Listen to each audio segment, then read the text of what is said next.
दोस्तों, आज हम जिस सीरीज को आपके लिए लेकर आए हैं वो सच में क्या बवाल स्टोरी है। ये इतनी ज्यादा डिस्टर्बिंग और खतरनाक कहानी है कि मैं आपको शब्दों में बयान नहीं कर सकता। वैसे तो इस सीरीज को 18+ व्यूअर्स के लिए बनाया गया है, लेकिन हमने कोशिश की है कि बिना अभद्र तरीके से हम अच्छे से इसे आपके सामने ला सकें। तो चलिए अब बिना देरी किए शुरू करते हैं आज की ये एक्सप्लेनेशन। लेकिन आगे बढ़ने से पहले एक छोटी सी रिक्वेस्ट है, इस वीडियो को लाइक करना और चैनल को सब्सक्राइब करना मत भूलना, क्योंकि आगे जो होने वाला है वो आपके होश उड़ा देगा। तो कहानी की शुरुआत में हम सुल्ताना नाम की एक औरत को देखते हैं जो गाड़ी से ढाका पहुंचती है। यहाँ स्टेशन पर नानू नाम का एक आदमी उसका इंतजार कर रहा होता है, जो पेशे से सीएनजी ड्राइवर है और सुल्ताना को अपनी बहन की तरह मानता है। वो दोनों गाड़ी में बैठकर आगे बढ़ते हैं, लेकिन कुछ ही दूर जाने पर सड़क पर पुलिस चेकिंग करती हुई दिखाई देती है। नानू मुस्कुराते हुए सुल्ताना से कहता है कि बहन जरा संभल कर बैठो। हालांकि यहाँ दोनों पुलिस को देखकर घबराने लगते हैं, जैसे कुछ छुपा रहे हों। तभी पुलिस उनकी गाड़ी को रोककर दोनों को नीचे उतरने को कहती है और पूरी तलाशी लेती है, मगर किसी के पास से कुछ भी बरामद नहीं होता। तलाशी खत्म होते ही सुल्ताना एकदम से शांत होकर पास रखी कुर्सी पर बैठ जाती है और फिर अपनी उंगली गले में डालकर उल्टी करने लगती है, जिससे 2 छोटे छोटे पैकेट बाहर आते हैं। इसके बाद वो सावधानी से बैठकर अपने शरीर के निचले हिस्से से एक और पैकेट निकालती है। ये सभी पैकेट यावा नामक नशीली गोलियों के होते हैं। असल में सुल्ताना इन पैकेट्स को बेहद खतरनाक तरीके से छुपाकर ले जाने का काम करती है। कुछ पैकेट्स वो निगल लेती है और बाकी अपने शरीर के अंदर ऐसे स्थानों पर रखती है जहां सामान्य तलाशी में वो आसानी से पकड़े नहीं जाते। वहीं नानू का काम उसे सुरक्षित ठिकानों तक पहुंचाना और रास्ते में मदद करना होता है। सुल्ताना इन पैकेट्स को बाहर निकालने के लिए पास के एक क्लिनिक में जाती है। वहाँ प्रोसेस पूरा करने के बाद जब वो वापस लौट रही होती है, तभी उसकी नजर सड़क किनारे बैठी एक लड़की पर पड़ती है। उस लड़की की हालत बेहद खराब होती है। चेहरा चोटों से सूज चुका होता है, बॉडी पर गहरे नीले निशान होते हैं और ऐसा लगता है जैसे उसे बेरहमी से पीटा गया हो। उस सीन को देखकर सुल्ताना डर जाती है, जैसे उसके किसी पुराने जख्म की याद ताजा हो गई हो। अब घर लौटते समय सुल्ताना अपने मन में उमड़ते सवालों को रोक नहीं पाती और नानू से पूछ बैठती है कि भाई, उस लड़की की ये हालत किसने और कैसे की।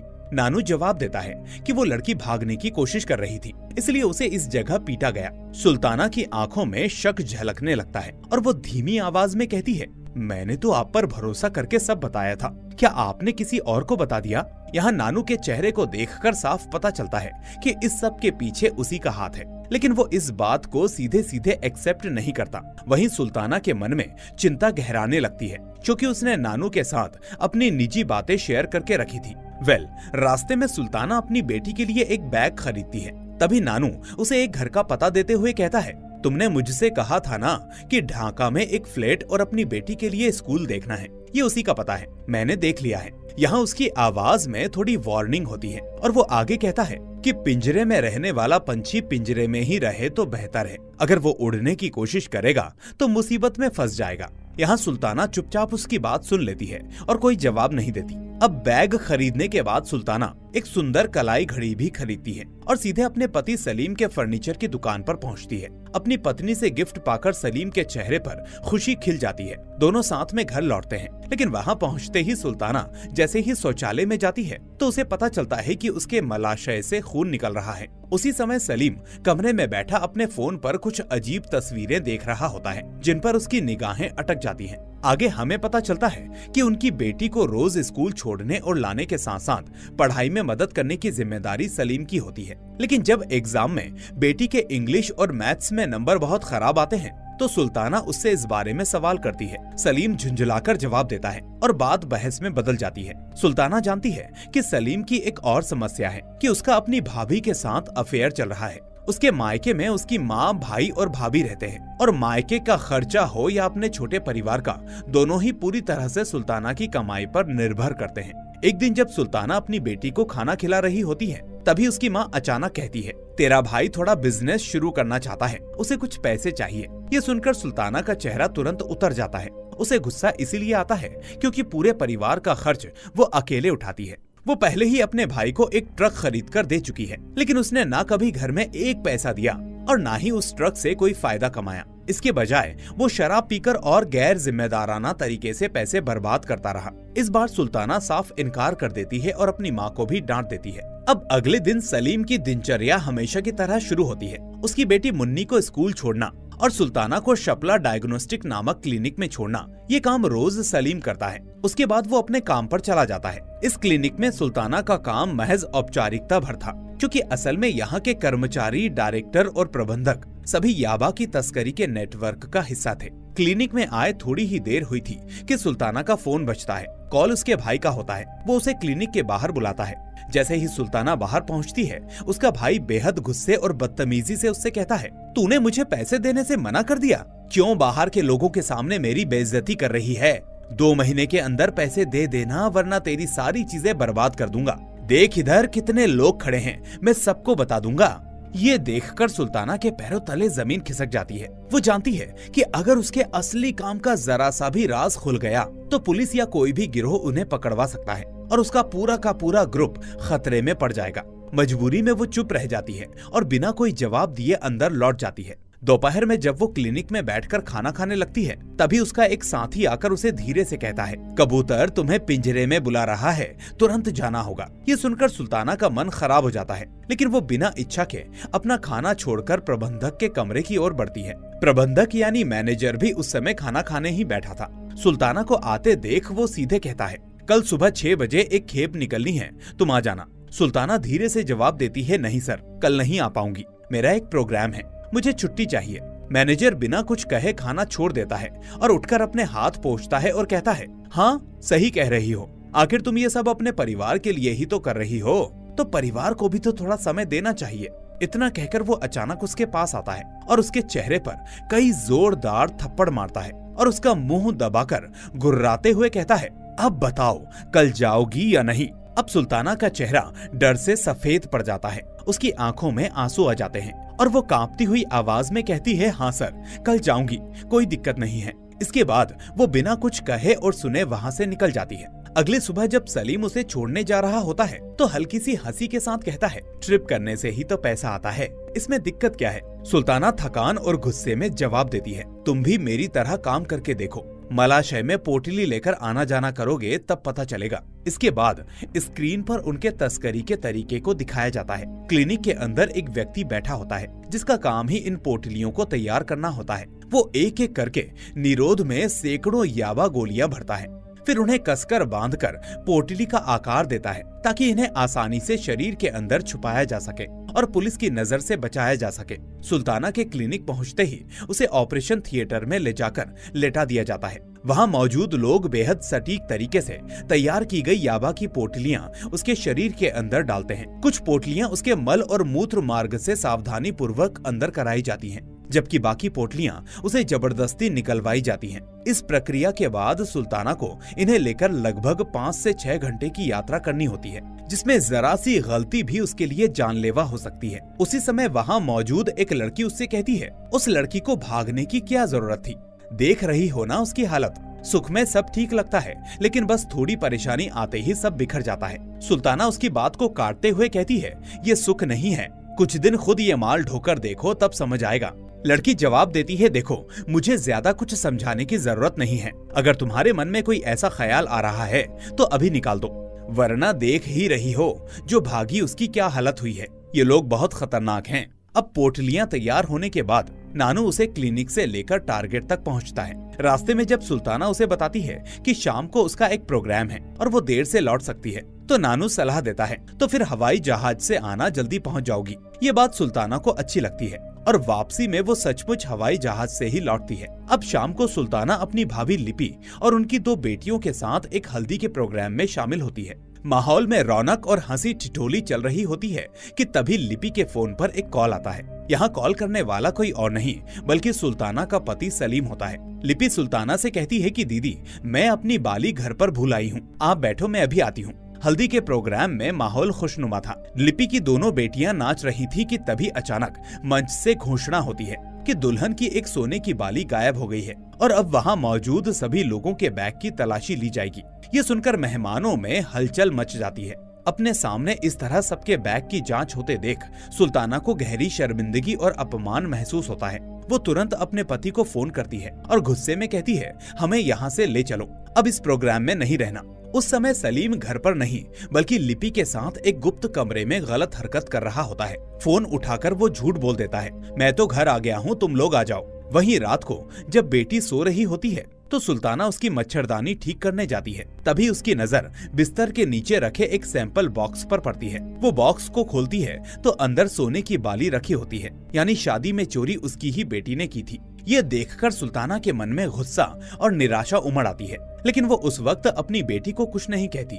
रात के खाने पर बैठते समय वो सलीम से कहती है, हमें दूसरे शहर जाना होगा, एक घर देखना है और मुन्नी के लिए स्कूल भी। यहाँ सलीम टालते हुए कहता है, क्लिनिक से तुम्हें छुट्टी नहीं मिलेगी, ये 1-2 घंटे का काम नहीं है, रुकना पड़ेगा। सुल्ताना तेज आवाज में कहती है, छुट्टी तो मिलेगी नहीं और मैं लेने भी नहीं वाली, मैं अचानक निकल जाऊंगी। तुम कल के लिए 2 टिकट का इंतजाम करो, जरूरत पड़ी तो होटल में रुककर काम पूरा करेंगे और वापस आएंगे। सलीम बहाना बनाता है, मैं अपना बिजनेस और दुकान छोड़कर कैसे जाऊं? लेकिन असल में वो अपनी भाभी को छोड़कर जाना नहीं चाहता था। आखिरकार सुल्ताना के जोर देने पर अगले दिन वो तीनों स्टेशन पहुंचते हैं। सलीम किसी तरह 3 टिकट का इंतजाम कर लेता है। ट्रेन का इंतजार करते हुए सुल्ताना के फोन पर बार बार क्लिनिक के एक साथी का कॉल आने लगता है। असल में वो कॉल उसके मैनेजर की ओर से करवाए जा रहे थे। सुल्ताना बार बार बजते हुए फोन को अनदेखा कर रही थी, लेकिन घंटों तक लगातार कॉल आने के बाद उसे लगा कि अगर उसने फोन नहीं उठाया तो परेशानी और बढ़ सकती है। मजबूरी में उसने कॉल रिसीव किया और कहा, मेरी माँ बहुत बीमार है, मैं उन्हें अस्पताल लेकर जा रही हूँ, आने में थोड़ी देर हो सकती है। लेकिन फोन स्पीकर पर था और यहाँ ट्रेन का हॉर्न बज रहा था। ये सुनकर मैनेजर तुरंत समझ गया कि वो दरअसल ट्रेन स्टेशन पर है, न कि अस्पताल में। इसी बीच सुल्ताना, सलीम और मुन्नी प्लेटफॉर्म पर बैठकर चॉकलेट खा रहे थे। कुछ देर बाद ट्रेन आई और वो अपनी सीट पर जाकर बैठ गए। मुन्नी के लिए ये पहली ट्रेन यात्रा थी और उसके चेहरे पर मासूम खुशी साफ झलक रही थी। लेकिन अचानक कुछ लोग पुलिस के भेष में उनके सामने आते हैं और बिना कुछ समझाए उनके बैग और सामान सहित उन्हें ट्रेन से उतारने लगते हैं। जब सुल्ताना और सलीम उतरने से मना करते हैं तो वो उन लोगों पर बेरहमी से हमला करने लगते हैं और सलीम और सुल्ताना को घसीटते हुए स्टेशन के किनारे ले जाते हैं और फिर लात घूंसों से बुरी तरह से पीटने लगते हैं। शॉकिंगली वो उनकी छोटी सी बेटी मुन्नी को भी नहीं बख्शते और उसे भी बुरी तरह से मारते हैं और मारपीट के बाद उन्हें वहीं फेंककर वो लोग तेजी से अपनी गाड़ी में बैठ जाते हैं। तभी सुल्ताना की नजर उन लोगों पर पड़ती है जो जाते जाते अपने कपड़े बदल रहे थे, जिससे वो समझ गई कि ये असली डीबी पुलिस वाले नहीं थे बल्कि उसी क्लिनिक के मैनेजर के आदमी थे। तभी कुछ देर बाद मैनेजर खुद फोन करके बोलता है कि देखा आपकी क्या हालत हो गई, हमने तो क्लिनिक से फोन करके आपको उन पुलिस वालों से बचाया है, क्लिनिक हमेशा आपके साथ है, वापस आ जाओ। अब सुल्ताना को यकीन हो जाता है कि इन लोगों को मैनेजर ने ही भेजा था। फिर उसके फोन पर एक लड़की की तस्वीर भेजी जाती है। याद है उसने एक लड़की को देखा था जिसने भागने की कोशिश की थी। ये उस लड़की की लाश की तस्वीर थी। ये देखकर सुल्ताना और भी डर जाती है और वो सब रोने लगते हैं। क्लिनिक में आने के बाद उसका मैनेजर कहता है, तुम्हें नया घर और बेटी के लिए स्कूल चाहिए था ना, क्यों, क्या यहाँ की हवा अच्छी नहीं है? सुल्ताना कहती है कि सर ये आखिरी बार है, अब कभी गलती नहीं होगी।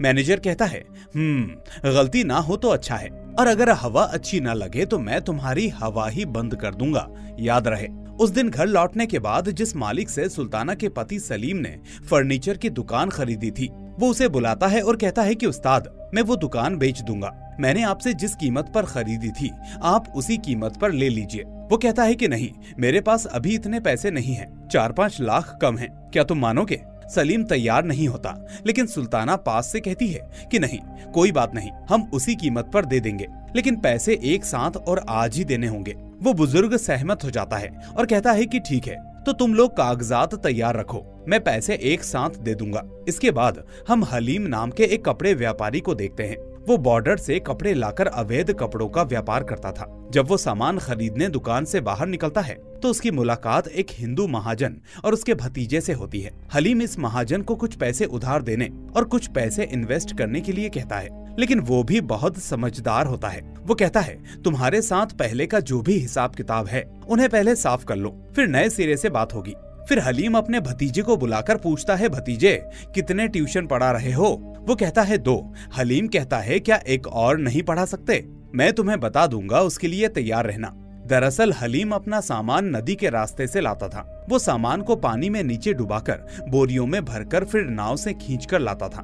फिर वो बॉर्डर से उन्हें खरीदकर अपनी दुकान में बेचता था। उसी समय सलीम उसे फोन करता है और पूछता है कि भाई क्या हाल है, सब तैयार है ना? हलीम कहता है सब तैयार है।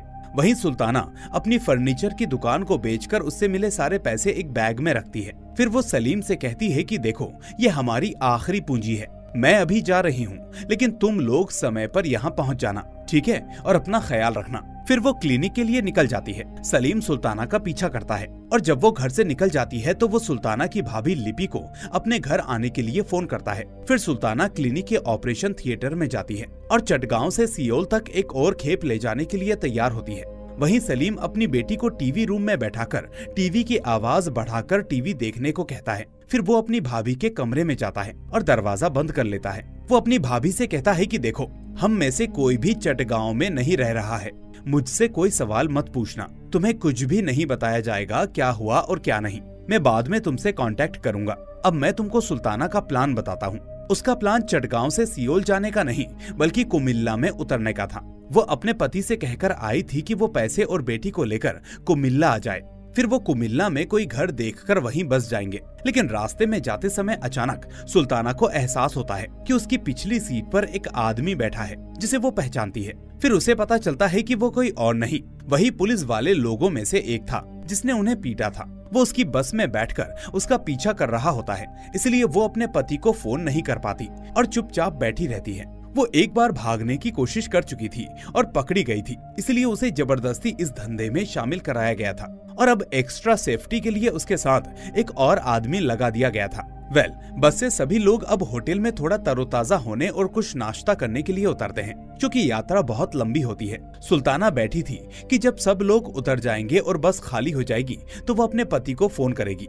लेकिन वो देखती है कि वही आदमी खिड़की के पास खड़ा है और हेल्पर आकर उसे बताता है कि बस अब नहीं रुकेगी, अभी उतरो। इसलिए सुल्ताना उतरकर उस होटल के लेडीज टॉयलेट में जाती है। वो आदमी भी उसका पीछा करता है और ठीक उसके टॉयलेट के सामने एक कुर्सी पर बैठ जाता है। सुल्ताना बहुत बड़ी मुसीबत में फंस जाती है क्योंकि उसे यहीं उतरना था, लेकिन ये आदमी गोंद की तरह उसका पीछा कर रहा था। वो टॉयलेट में खड़ी होकर इंतजार करती रहती है और सोचती रहती है कि क्या किया जाए। तभी उस आदमी के फोन पर एक कॉल आता है। नेटवर्क इशू होने की वजह से वो रेस्टोरेंट से लॉबी में जाता है। उसी मौके का फायदा उठाकर सुल्ताना टॉयलेट में अपने कपड़े बदलती है और टॉयलेट की एक खिड़की से उस होटल से बाहर निकल जाती है। बस के निकलने का समय हो गया था, लेकिन जब वो टॉयलेट से बाहर नहीं निकलती तो वो आदमी वापस आकर सीधे उस लेडीज टॉयलेट में चला जाता है। हर टॉयलेट में चेक करने के बाद उसे एक टॉयलेट में सुल्ताना का बुर्का मिल जाता है। वो समझ जाता है कि वो भाग गई है। वो वहाँ से दौड़कर हाईवे पर उसे ढूंढने लगता है, लेकिन तब तक सुल्ताना को एक ऑटो मिल जाता है और वो शहर की ओर भागने लगती है। भाई, पूरी सीरीज में जिस तरह सुल्ताना ने भाग दौड़ की, उसे देखकर ऐसा लगता है जैसे उसके शरीर में वाकई दर्द हो रहा हो, क्योंकि वो गुटिका की तस्करी करती थी, इसलिए उसके मलाशय में घाव हो गए थे और खून बह रहा था। उसकी एक्टिंग को देखकर ऐसा बिल्कुल नहीं लगा कि वो एक्टिंग कर रही है। ऐसा लग रहा था कि असल में उसे घाव हुए हैं और वो बीमार है। ऑटो में बैठने के बाद वो सबसे पहले अपना सिम कार्ड निकालकर बाहर फेंक देती है ताकि कोई उसे ट्रेस ना कर सके। और फिर जब वो अपने पति को फोन करती है तो पता चलता है कि सलीम अपनी बेटी के साथ बस में सो रहा है और फोन रिसीव नहीं करता। सुल्ताना को बहुत टेंशन होने लगती है। उसकी टेंशन और बढ़ जाती है जब वो देखती है कि सामने पुलिस खड़ी है। पहले एक बार डीबी पुलिस बनकर उसे बुरी तरह से पीटा गया था, इसलिए अब उसे किसी भी पुलिस वाले पर विश्वास नहीं होता। उसे लगता है कि ये भी उन गुटिका तस्करों में से कोई एक होगा। पुलिस उसकी जांच करती है पर कुछ नहीं मिलता और फिर वो उसे छोड़ देती है। बस की आवाज से जब एक बार सलीम की नींद टूटती है तो वो फोन निकालकर देखता है कि सुल्ताना ने उसे कई बार कॉल किया है। वो वापस फोन करके कहता है, तुम वहीं रुको, मैं आ रहा हूँ। हमें आने में थोड़ी देर हो गई है पर मैं आ रहा हूँ। पर और कुछ ज्यादा कहने से पहले ही उसके फोन की बैटरी खत्म हो जाती है और फोन बंद हो जाता है। सुल्ताना बहुत परेशान हो जाती है कि कोई आदमी उसका पीछा कर रहा है, कहीं वो उसे ढूंढ ना ले।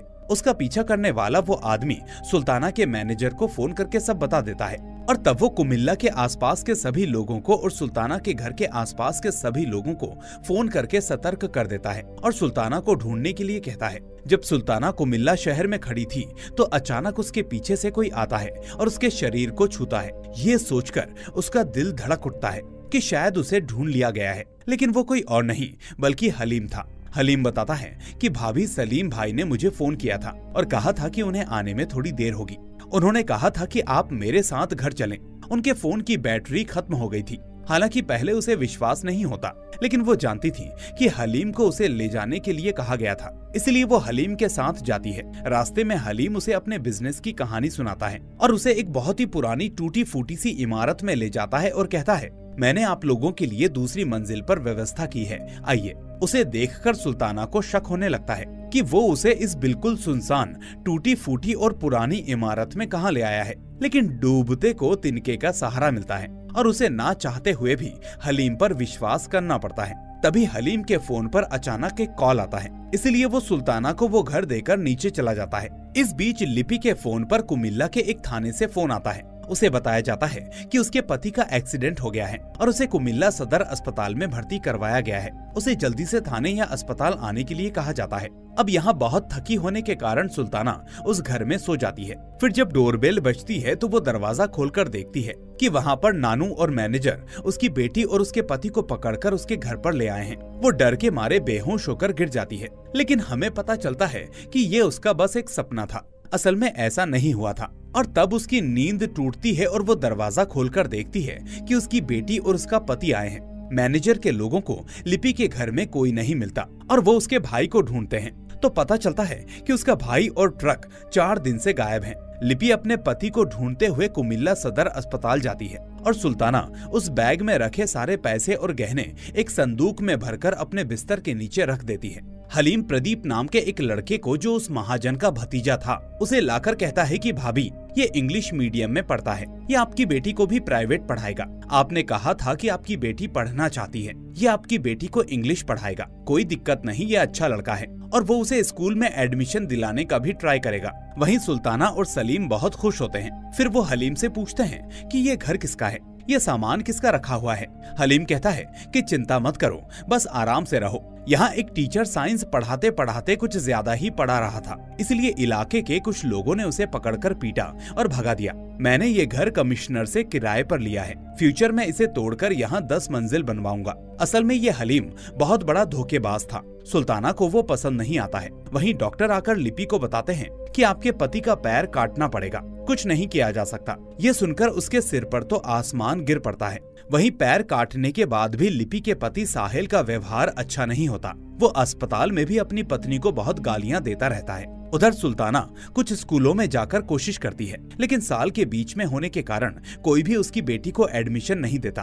उस दिन हलीम फिर से सुल्ताना के पति सलीम को एक नई मोटरसाइकिल देता है। जब सुल्ताना पूछती है तो वो कहता है कि हलीम ने कहा था कि वो उसकी गैरेज में पड़ी हुई थी, तुम ले जाकर चलाओ, इसीलिए मैं चला रहा हूँ। सलीम सुल्ताना को बताता है कि मैं सोच रहा हूँ कि हलीम एक बहुत बड़ा बिजनेसमैन है, मैं उसमें इन्वेस्ट करूंगा, मैं लाख रुपए इन्वेस्ट करने की सोच रहा हूँ। सलीम की समझदारी पर सुल्ताना को भरोसा नहीं था। इसके अलावा उसे हलीम भी पसंद नहीं था। वो कहती है कि ये मेरे खून पसीने की कमाई है, तुम्हें बेवकूफ बनाने में ज्यादा समय नहीं लगेगा, थोड़ा सावधानी से काम करो, मुझे ये काम अच्छा नहीं लगता, पैसे तो हैं ही, कल ले जाना। सुल्ताना बहुत बीमार थी, उसकी हालत दिन पर दिन खराब होती जा रही थी। उस रात जब वो सो रही थी और सलीम उसके पास आना चाहता था, तो वो बहुत नाराजगी से सलीम को दूर धकेल देती है। सलीम बहुत गुस्सा हो जाता है, वो लिपि को याद करने लगता है। वो बिस्तर से उठकर लिपि को फोन करता है। वहाँ लिपि सलीम को अपने पति के एक्सीडेंट के बारे में बताती है और वो ये भी बताती है कि वो कुमिल्ला अस्पताल में है और बहुत मुसीबत में है और उनके पास पैसे भी नहीं है।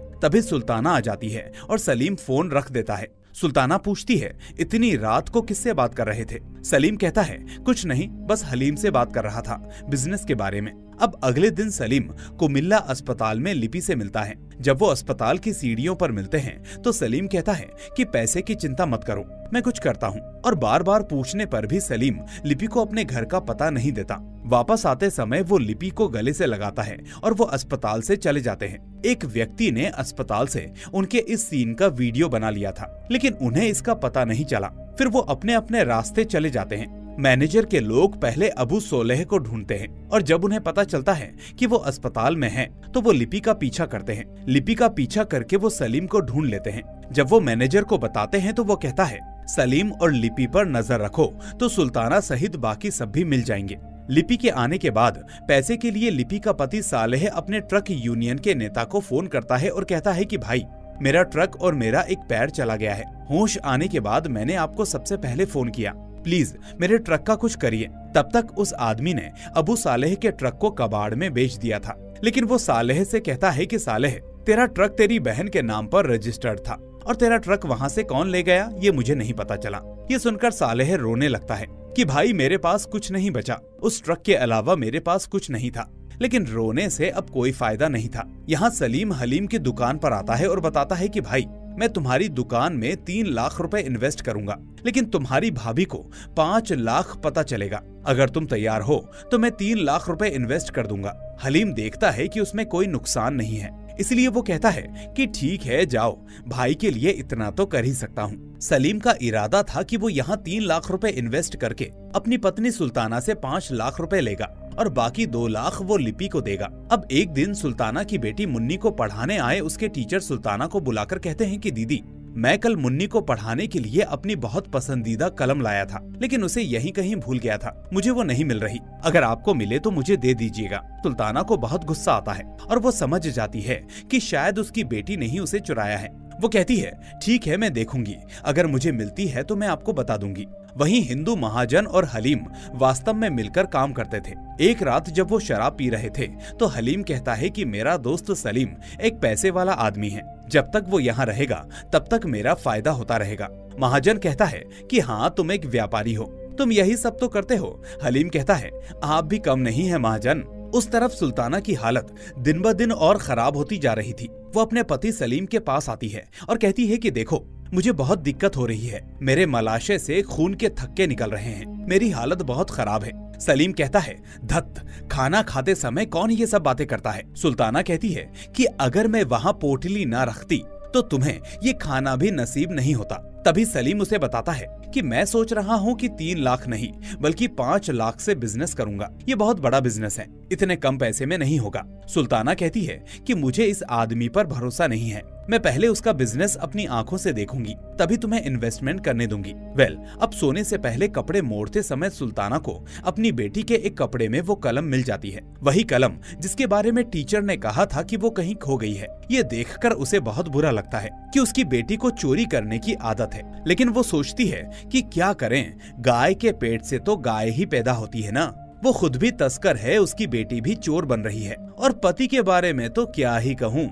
ये सब सोचकर वो अपनी बेटी से कुछ नहीं कहती। वहीं अगले दिन जब वो सपरिवार हलीम की दुकान पर बैठे थे तो अचानक वो टेलीविजन पर न्यूज सुनते हैं कि पुलिस ने शपला डायग्नोस्टिक नाम के क्लिनिक पर छापा मारकर पूरे याबा गिरोह को पकड़ लिया है। ये खबर सुनकर सुल्ताना और उसका पति दोनों सदमे में आ जाते हैं। वो बहुत डर जाते हैं और हलीम को ज्यादा कुछ बताए बिना ही घर चले आते हैं। अगले दिन जब मुन्नी के टीचर आते हैं तो सुल्ताना उनसे कहती है कि सर, मैं शर्म के मारे किसी को नहीं बता पाई, मेरी बेटी को थोड़ी चोरी करने की आदत है, आपकी कलम मुझे मिली है, बताइए क्या करें। सर कहते हैं देखिए ये कोई बड़ी बात नहीं है, छोटे बच्चे हैं, बड़े होने पर सब धीरे धीरे ठीक हो जाएगा। मुझे भी बचपन में ऐसी आदत थी, मेरी माँ भी मुझे लेकर परेशान रहती थी, ये धीरे धीरे ठीक हो जाएगा, कोई बात नहीं। ये सुनकर सुल्ताना को थोड़ी राहत मिलती है। वो खुद जितनी भी बुरी थी, वो चाहती थी कि उसकी बेटी एक अच्छी इंसान बने, उसे बस अपनी बेटी की ही चिंता थी। अब पैसे देते समय वो सलीम से फिर से कहती है कि देखो ये मेरी बहुत मेहनत की कमाई है,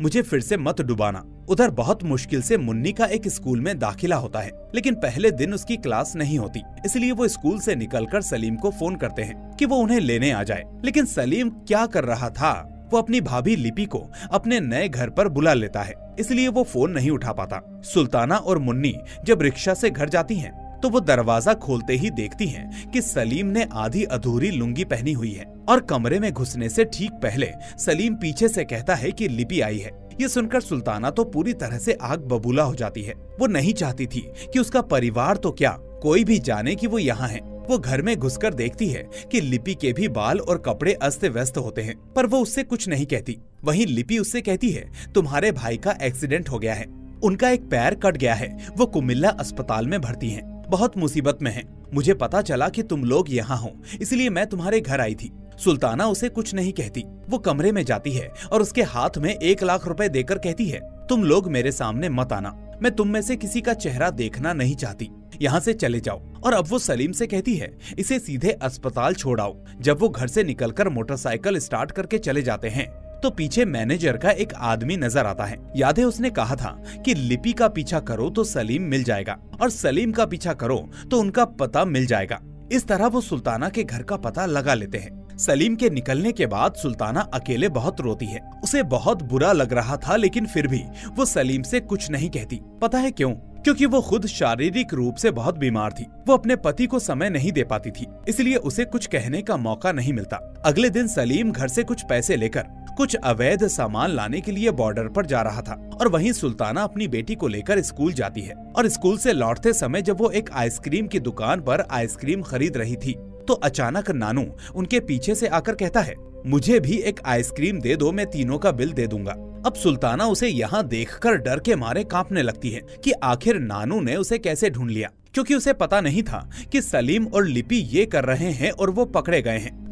अब नानू आइसक्रीम लेकर उन्हें पास के एक पार्क में बैठाता है और सुल्ताना से कहता है कि देखो, पुलिस ने पूरे गिरोह को पकड़ लिया है और तुम फरार हो। सब यही सोच रहे हैं कि तुमने पुलिस को बताया है, इसीलिए वो तुम्हें बुला रहे हैं, तुम बात करो। सुल्ताना कहती है कि भाई देखो, मैंने सच में कुछ नहीं किया, विश्वास करो। नानू कहता है, मैं गुटिका का धंधा करता हूँ, मैं इन लड़कियों के मामले को नहीं समझता। वो सब सोचते हैं कि मेरा तुम्हारे साथ गलत संबंध है और मैं तुम्हारा साथ दे रहा हूँ। तुम जैसे मुझे विश्वास दिला रही हो वैसे ही उन्हें भी समझाओ। फिर वो एक माइक्रो बस में इंतजार कर रहे अपने लोगों को दिखाकर कहता है, वो वहाँ खड़े हैं, जाओ। तब वो चिल्लाकर पार्क में कुछ लोगों को इकट्ठा करती है और तुरंत अपनी बेटी को लेकर वहाँ से भाग जाती है। यहाँ पार्क के स्थानीय लोगों के साथ झगड़े से निपटने में नानू और उसके लोगों को थोड़ी देर हो जाती है और तब तक सुल्ताना और उसकी बेटी थोड़ी दूर निकल जाती हैं। उधर सलीम बॉर्डर पर अवैध सामान लाने गया था, जहाँ वो देखता है कि हलीम अभी तक आया नहीं है। वो हलीम को फोन करता है, तभी पीछे से पुलिस आकर उसे पकड़ लेती है।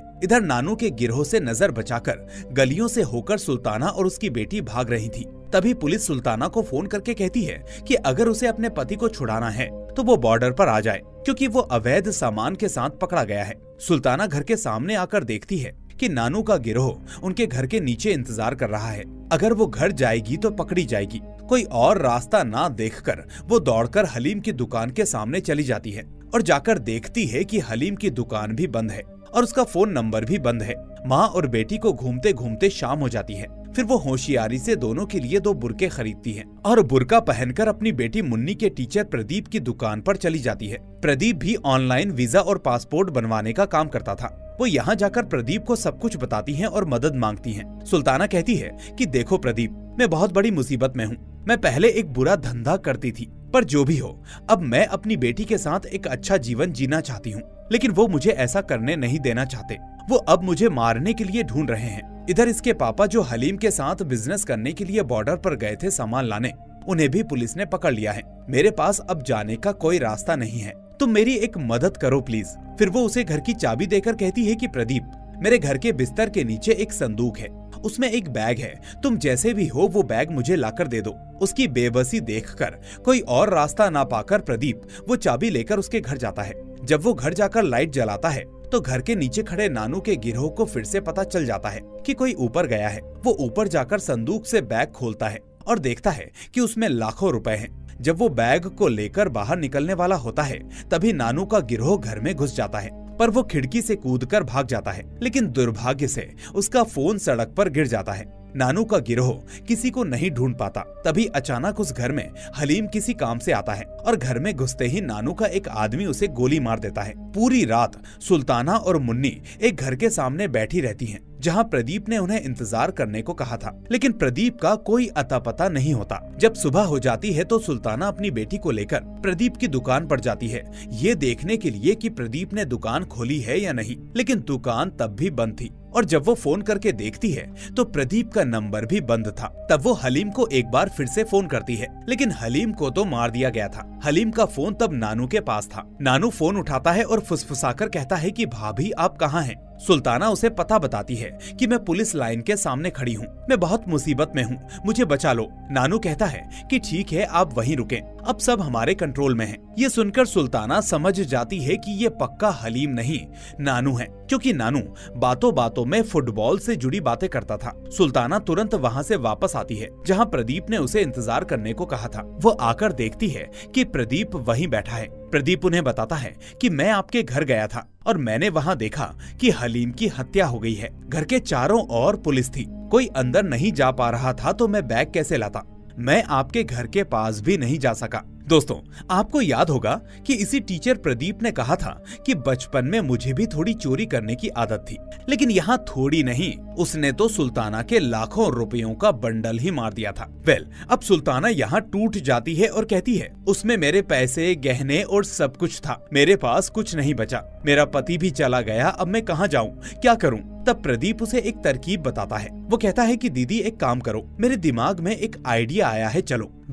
इसके बाद सीन शिफ्ट होता है और हम प्रदीप के एक मामा को देखते हैं और वो किसी को फोन करके कहता है कि भाई मेरे पास 2 सिर हैं, कल ट्रिप पर मलेशिया जाएंगे, उन्हें वहाँ उतार देना। यानी प्रदीप उन दोनों को मलेशिया में तस्करी करने का फैसला करता है। अगले दिन सुबह टीचर प्रदीप सुल्ताना और मुन्नी को लेकर शाहपुर द्वीप पर चला जाता है। इस द्वीप से छोटी नाव से पहले उन्हें जहाज पर, फिर जहाज से सीधे मलेशिया ले जाया जाएगा। जाते समय प्रदीप उन्हें कुछ डॉलर्स देता है और कहता है, दीदी ये आपके खर्चे के लिए हैं, बाकी मैंने आपके सारे खर्चों का पेमेंट कर दिया है, इन्हें अपनी पॉकेट मनी के रूप में रख लीजिए।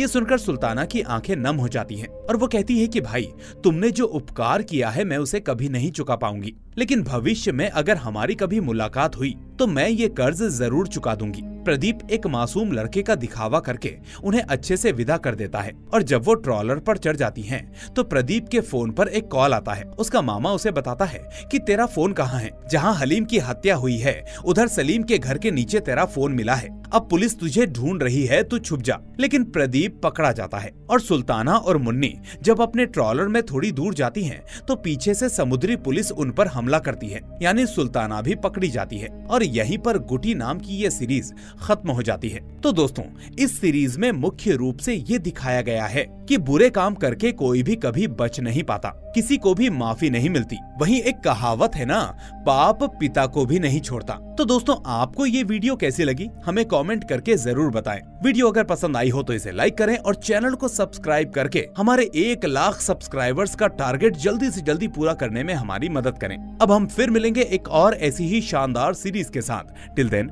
Take care and thanks for watching.